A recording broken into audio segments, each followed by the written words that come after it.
आज के इस प्रोग्राम के अध्यक्ष माननीय प्रदेश अध्यक्ष नानाजी पटोले साहब,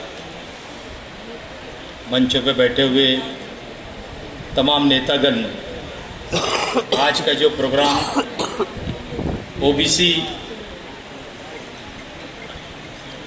ओबीसी के लिए लिया गया, हम मालेगांव से इसकी तायद हिमायत करने के लिए हम इस प्रोग्राम में आए। आज हिंदुस्तान के हालात इस कदर ख़राब चल रहे हैं कि 8 साल का वक्त तो गुजर गया।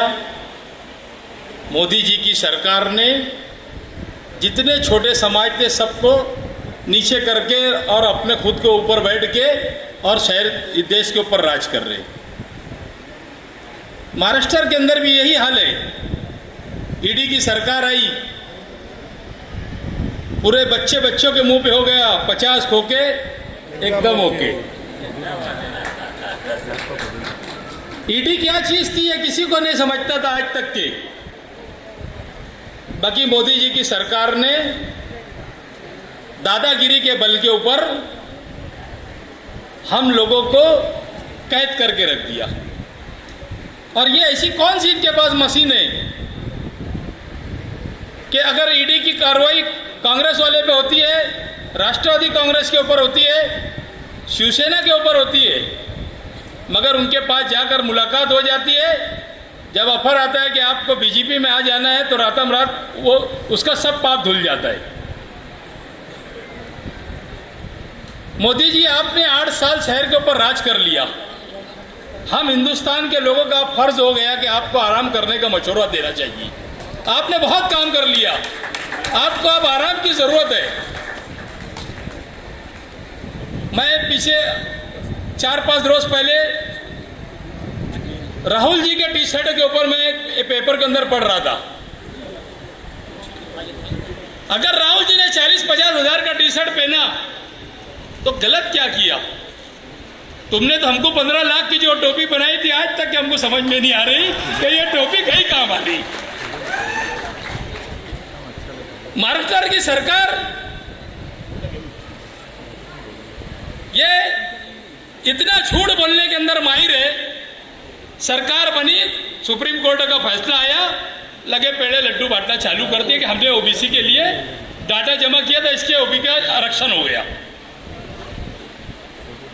मैं अक्सर देखा करता हूं कि जब अधिवेशन चलता है तो हमारे देवेंद्र फडणवीस साहब जो आज उप मुख्यमंत्री है, ये इतना झूठ बोलते हैं कि रोटी को माड़ा बना के बताते हैं ये, और इतना जोर से बोलते। हमारे शहर के नेता थे निहाल अहमद साहब, आप पहचानते होंगे, वो हमेशा एक कहावत बोला करते थे कि झूठ को इतनी जोर से अगर कोई बोलता है तो समझ लेना कि उसको अपने को सच साबित करने के लिए बोलता है। तो वैसे हमारे उप मुख्यमंत्री महाराष्ट्र के देवेंद्र फडणवीस जी ये रोटी को माड़ा करके इतनी जोर से झूठ बोलते और अपनी बात को बनाने की कोशिश करते। हम ओबीसी के तमाम लोग जितने ओबीसी के आरक्षण में आते हैं, इनका समर्थन करेंगे हम लोग, और हम साथ साथ नाना जी से गुजारिश करेंगे कि जो सही हकदार है इसका, उसको आरक्षण मिलना चाहिए, उसका सर्टिफिकेट, उसकी वैलिडिटी, उसके सारे काम होना चाहिए।